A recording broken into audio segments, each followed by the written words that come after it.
I'm Jean Oswald, author of Yours for Health, The Life and Times of Herbert M. Shelton. I am honored to be here today. I'm in Gymea Bay. It's a suburb of Sydney, Australia, and I'm here with Dr. Greg Fitzgerald. He is one of the foremost international gifted doctors that we can hear today. He speaks on health and natural hygiene. Dr. Fitzgerald is an osteopath and naturopath, and he's been practicing for over 42 years. Dr. Fitzgerald, what inspired you to become a doctor? Basically, Jean, two things. Firstly, my parents' ill health. Mum and Dad were very much unwell for a lot of their lives, particularly my mother, who passed away at 61 years of age with osteoporosis. And I was always wondering why they kept going to the doctors and getting drugs, but there was no education in what was causing their problem. And so growing up in that environment led me to question, Western medicine and the drugging industry. And the second thing that led me to becoming a doctor was I became interested in fitness, and I became very fit. But then I stumbled upon a couple of books that made me realise that fitness and health were very different. You could be very fit but very unhealthy. And so I then embarked on a health program, changing my diet. I started studying a guy called Lord Cordell and Paul Bragg and some others, which led me then to looking at people like Dr. Herbert Shelton. And I then started to think, I can leave teaching. I was a high school teacher, teaching English and history. And I taught for 7 years in the high school system. And then I decided to quit and study naturopathy and osteopathy full time. So those two things really converged. My parents' ill health and my interest in health generally after being interested in fitness. I see. After your 42 years of impressive practice here, what do you feel are the most common errors that prevent people from living a long, healthy life? Yeah, a good question. We're living in a very unhealthy world. Our way of life is extremely unhealthy. From the food we eat, the lack of activity that many people get, the air we breathe is polluted, the water is polluted, the drugging industry is so powerful. People take so many prescribed medications for reasons that often aren't necessary. They take recreational drugs like alcohol, caffeine, tobacco. They take more serious recreational drugs like cocaine and so on. There's stress. There's working jobs that people aren't happy with. We couldn't have constructed a more unhealthy way to live. So is it little wonder that people get sick?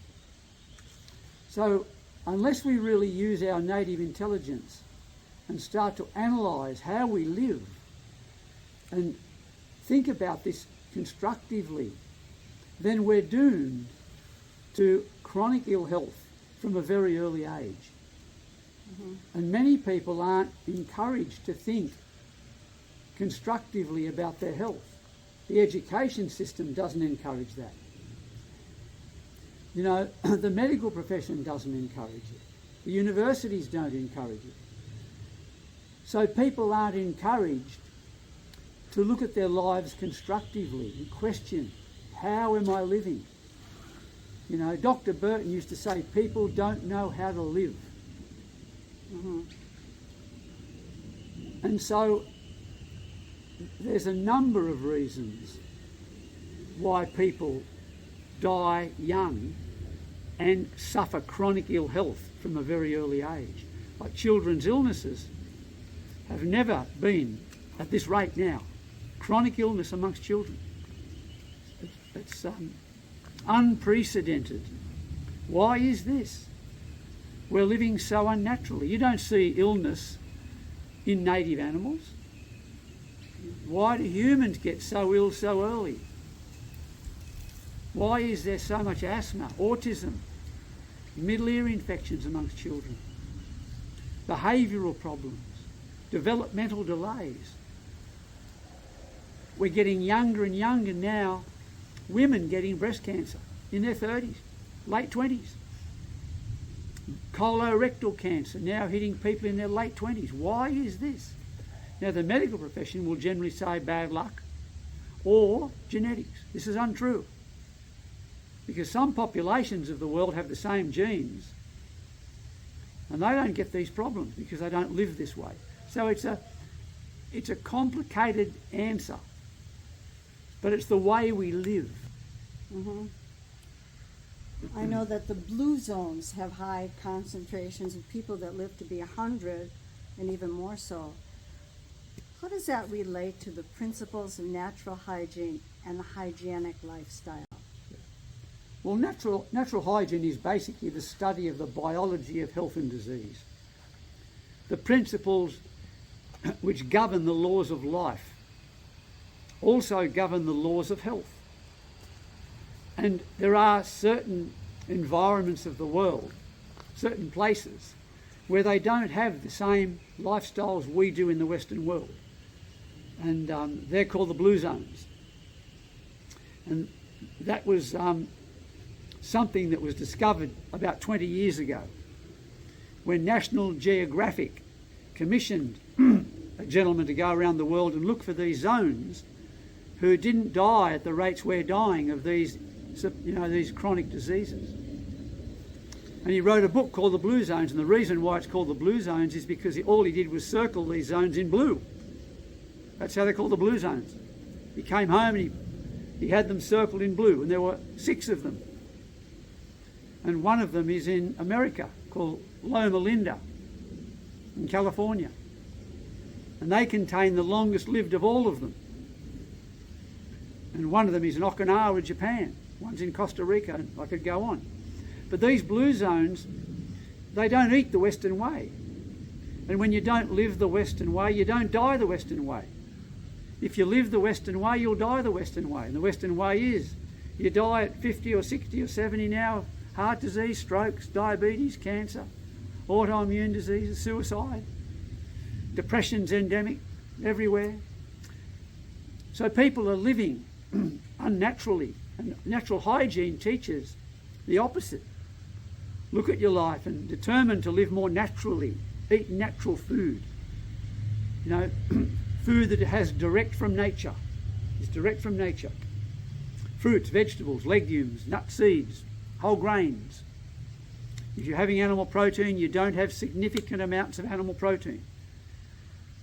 You don't poison yourself with stimulants. And these blue zones don't do that. Alcoholism is unknown in the blue zones. Mm-hmm. But some of them do drink alcohol, but it's very moderate. It's not done to excess at all. They don't eat excessively. Obesity is unknown. They eat when they're hungry. And they eat moderately to satisfy their needs. They don't glutton out because they don't have a lot of highly processed food. They don't have a diet that's replete in sugar and salt and oil, which encourages addictions and overeating. So they don't have these temptations as we do, which is changing now because many of the blue zones have vending machines selling Coca-Cola, tragically. Yeah. It's the influence of the West. And as I said, if you live the Western way, you'll die the Western way. And die young. They don't have the same stress that we do. They tend to have afternoon naps called siestas. Mm-hmm.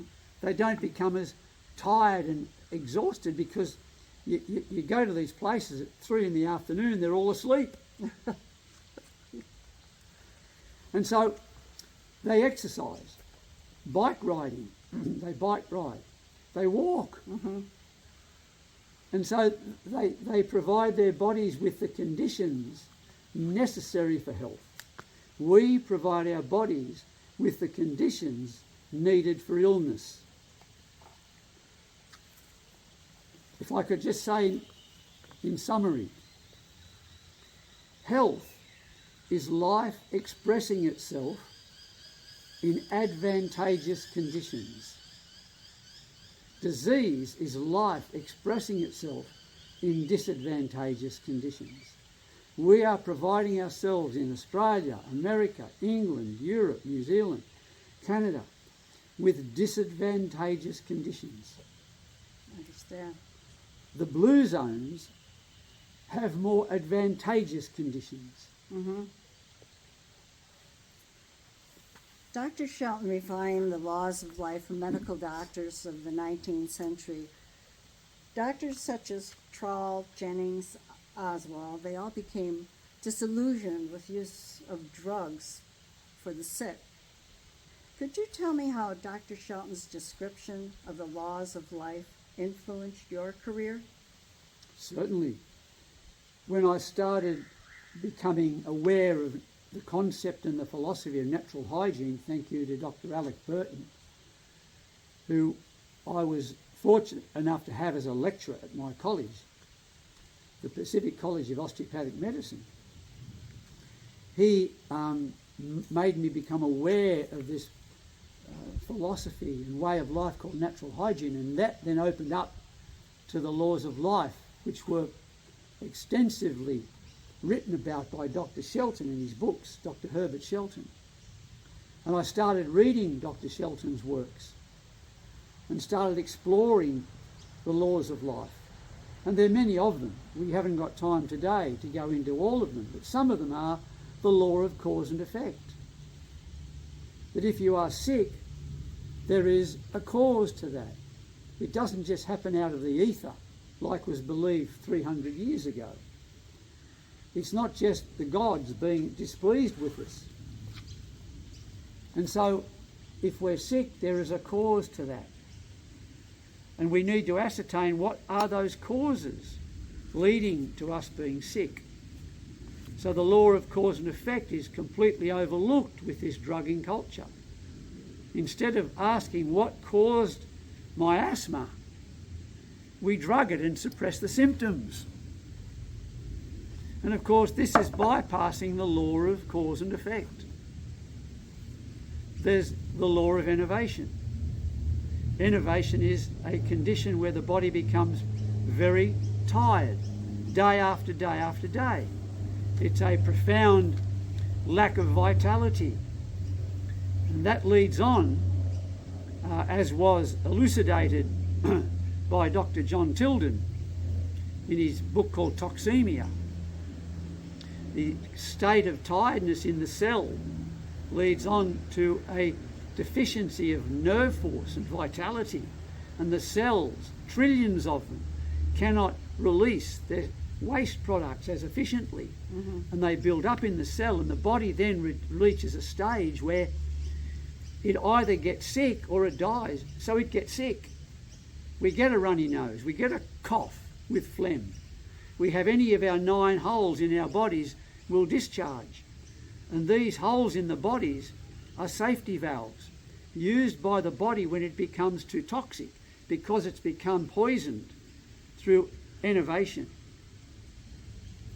And so the holes of the body, I asked my patients, what are the 9 holes? Or there's 10 actually. What are the 10 holes in the body? Let's go through them. The mouth is a hole.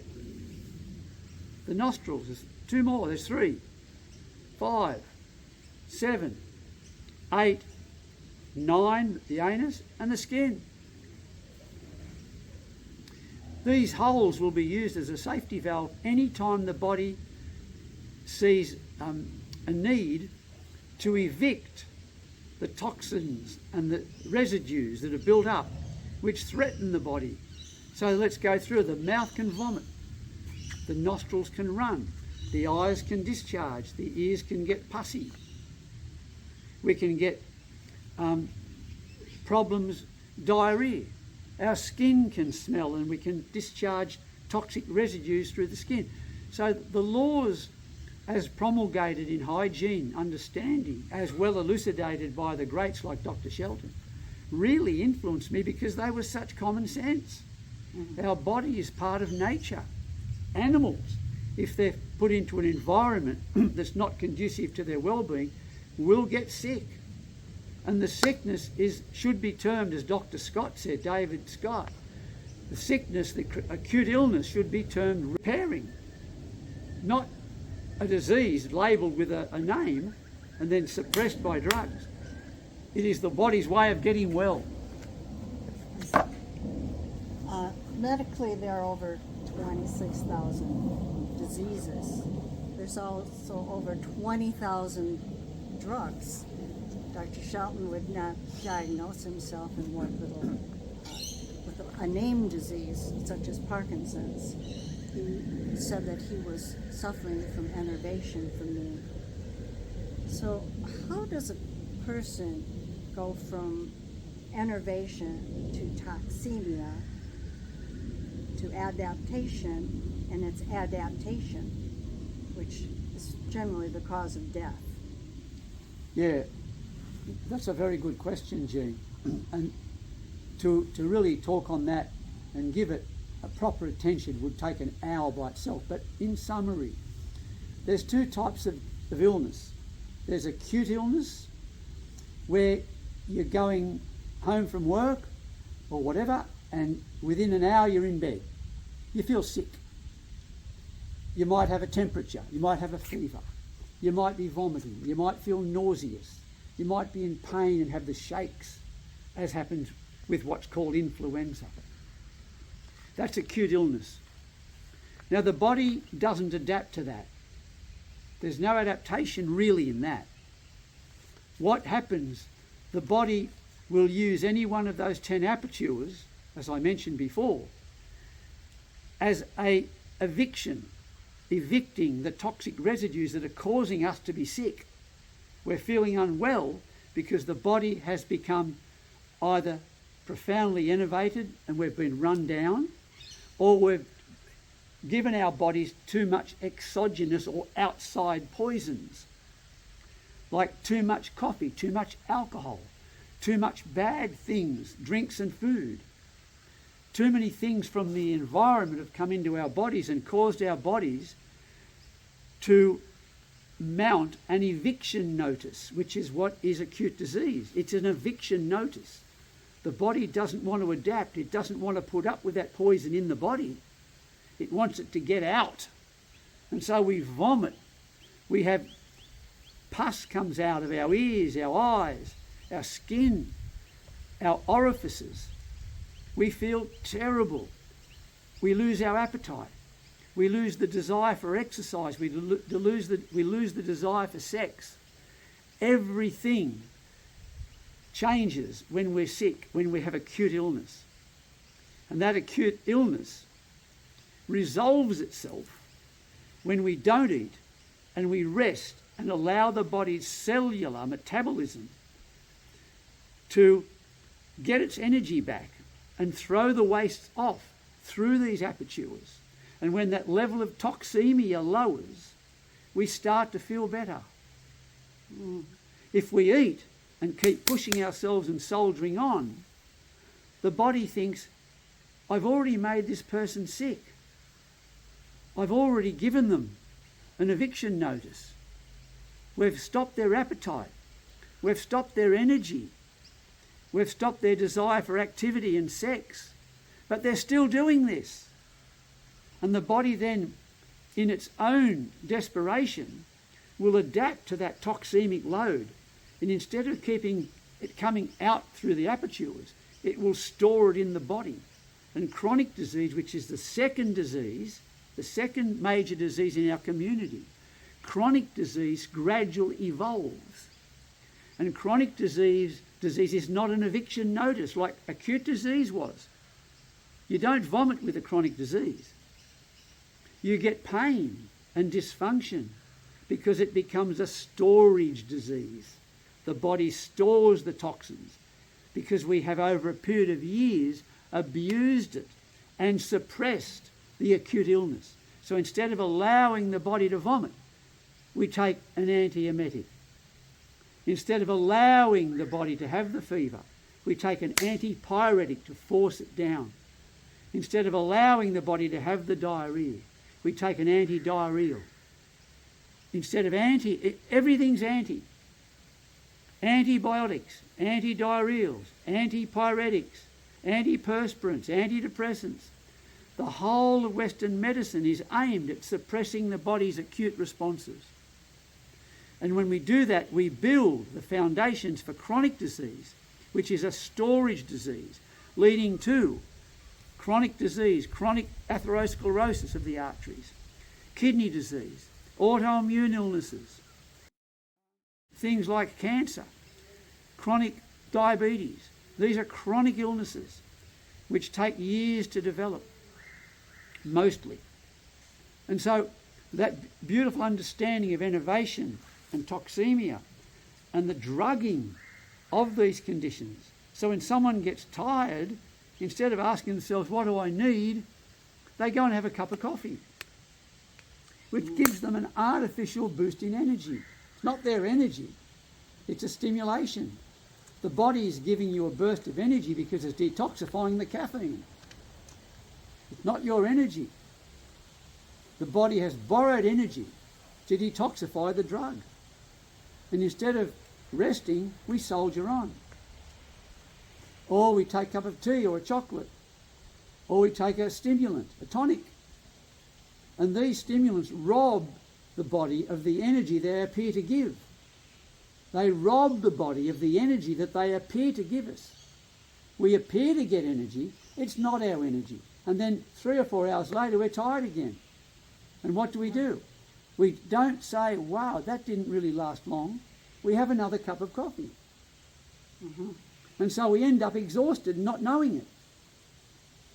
The body's exhausted and people don't know it because they're living on stimulants. And then when they get a problem like I mentioned, instead of checking their lifestyle and questioning it and saying, right, I'm not hungry, I won't eat, I need to go to bed and rest, instead of doing that, they take a drug to suppress their symptoms. So instead of vomiting, they stop the vomiting. And they feel temporarily okay, except the next day they feel terrible again. And they wonder why. They'll go back and take another dose of drug.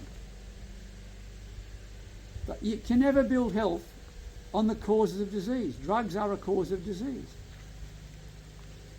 You can never build health on an exhausted nervous system. It's impossible.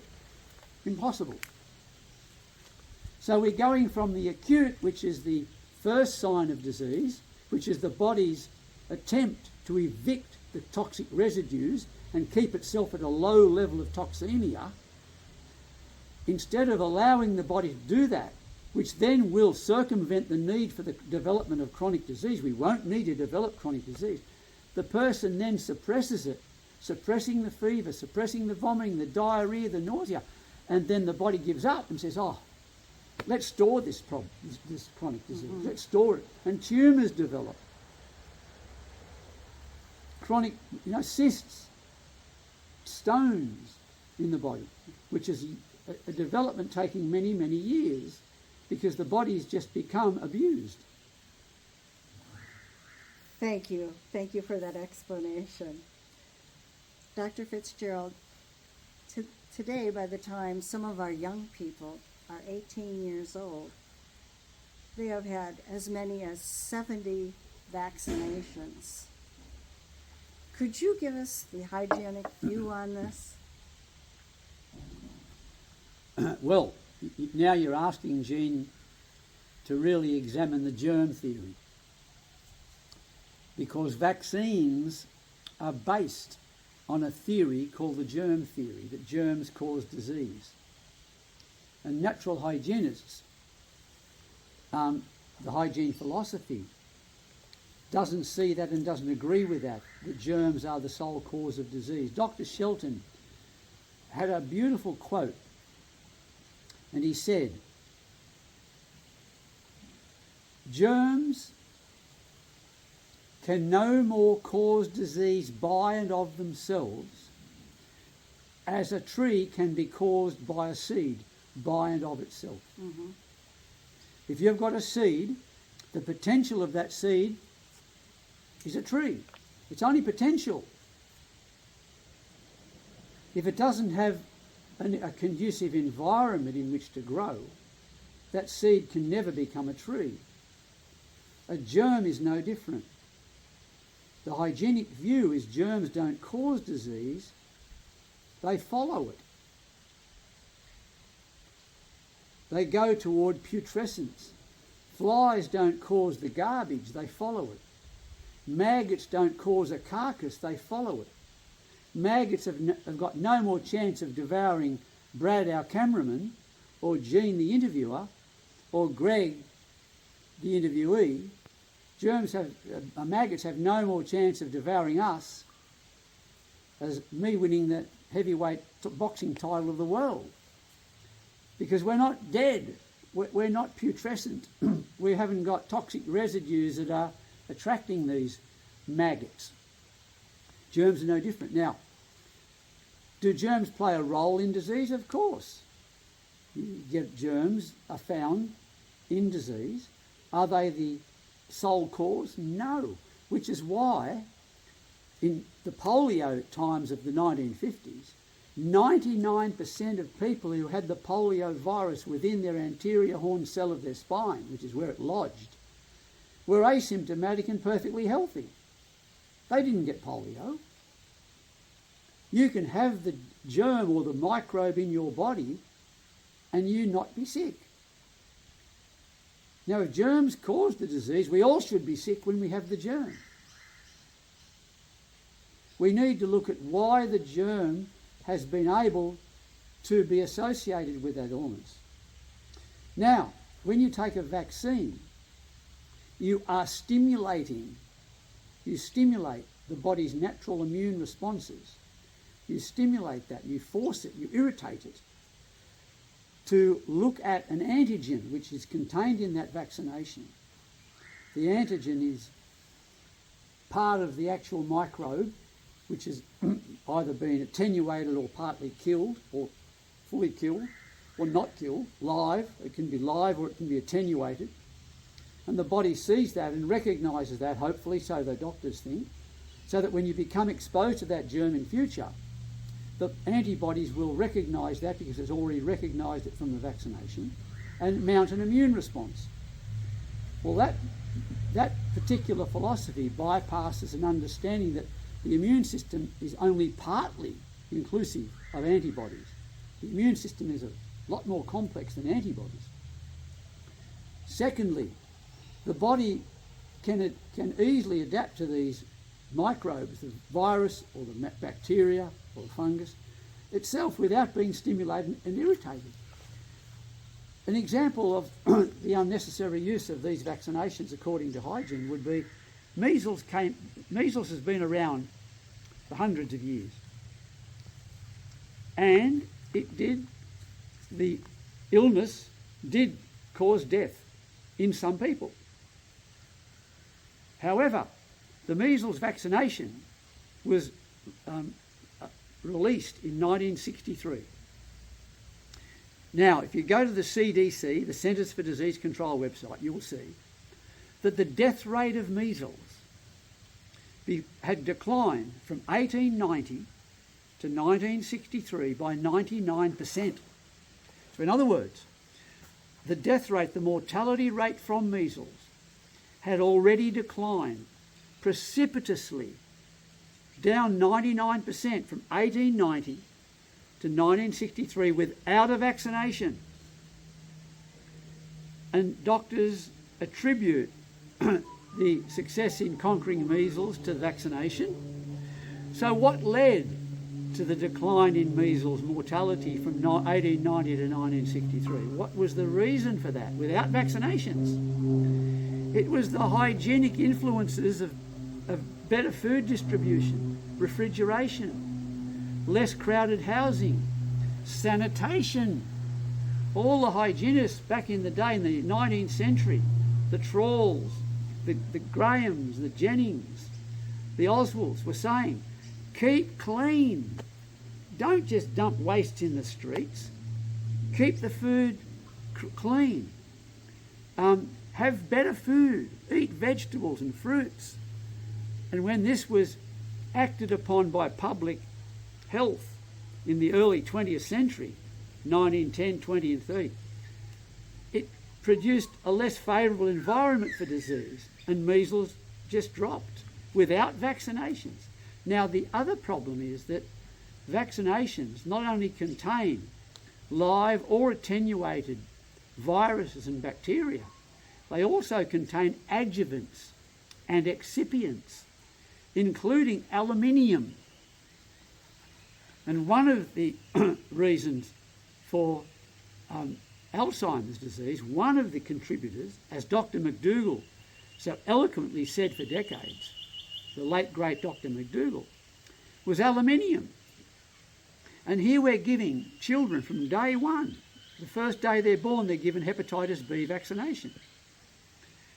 And these vaccines, most of them contain aluminium.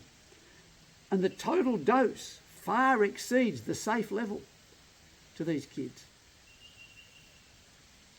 And so we're giving these kids 70 plus vaccinations by the age of 18. And they've never been tested fully. Never. Never. They've had some tests, but they've been short duration tests.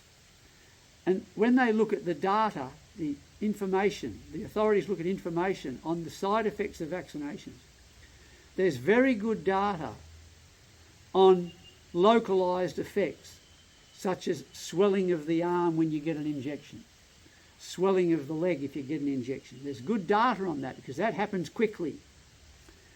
There's very, very poor data on longer term side effects because they don't study them. I see. And so we're getting a toxic soup in our environment today. One of those toxic soups, in a hygienic view, is vaccinations. Can you also comment on the COVID vaccine and the common belief that the virus causes the disease? Well, again, we can extrapolate our views on the germ theory to this particular instance with COVID. The COVID vaccine, if you're looking at that particular vaccine, was not really a vaccine. Vaccines, by their definition originally, were meant to promote what was called herd immunity, so that you, by having it, you would help protect the community. Pfizer and Moderna, who manufactured the two vaccines which were the predominant vaccines, admitted to the European Parliament that they never ever tested for transmissibility, which should have disqualified those drugs from being called vaccines. But, as many doctors now have agreed, these vaccines had to be called vaccines, otherwise the drug companies like AstraZeneca, Pfizer, Moderna, those drug companies would not get impunity from liability from suing, from legal action, because they were called vaccines that gave those companies immunity to legal action. They were immune to it, which is why in 1986 the Congress passed the Vaccine Act, and you could not sue a vaccine company from 1986 thanks to Ronald Reagan, the president, because the vaccine companies were getting sued so frequently after the 70s with swine flu. This chaos which ensued in the mid-1970s led to a surge in litigation against these companies, and they couldn't afford it. And they threatened to pull out of the vaccine manufacturing. And so Reagan, President Reagan and Congress passed the Vaccine Act in 1986, which granted any company that made vaccinations immune to legal action. Immune from 1986. And that's why Congress then levied a taxation upon every American individual, which goes now into paying for damages done by the vaccines from the government. not from the companies. And this was the reason why they labelled these COVID vaccines, because it gave those companies protection. Protection. If they did have alternative drugs to the COVID virus, like hydroxychloroquine or ivermectin, if they were acknowledged as being somewhat effective, it would have disqualified these drugs from being called vaccines. And by labelling them vaccines, they were given immunity to prosecution. Now, these vaccines, supposed vaccines, were never tested for transmissibility. They were never going to protect the community, ever, because they were never tested. AstraZeneca had its drug pulled off the global market completely last year. Completely. It's against the law now to give any patient a GlaxoSmithKline vaccine because it caused too many heart problems, cardiomyopathy, etc. You know, pericarditis, myocarditis, etc. TTS. So they pulled that one off the market completely, but they never said that it was a dangerous drug. They left the other ones on the market, which never protect the community. Not only that, at the time, President Trump, who was president when they produced this first vaccine, he called it Warp Speed. That was the project. It was called Project Warp Speed. That gives you an idea how quickly these vaccines were made. Warped. They were warped. They were sped up so quickly. And they weren't fully tested, despite what they say, which means we became the testing ground, the community, which led to so many side effects, short term, and we're still getting them now long term. So the hygienic view would be, no, remove the causes of why the person got sick in the first place. Remove the causes. If a person got sick, what would we suggest as hygienists? Go to bed. Don't eat. Don't pass go. Do not collect 200 and you're more likely to recover. Don't suppress the symptoms you get. But the hygienic voice is a voice in the wilderness. Dr. Fitzgerald, I see similarities between yourself and Dr. Shelton. You most likely overworked yourself in your efforts to teach people the truth about health and disease. In doing so, like Dr. Shelton, you may have put others first before your own health. Could you tell us a little about that? Were you ill recently?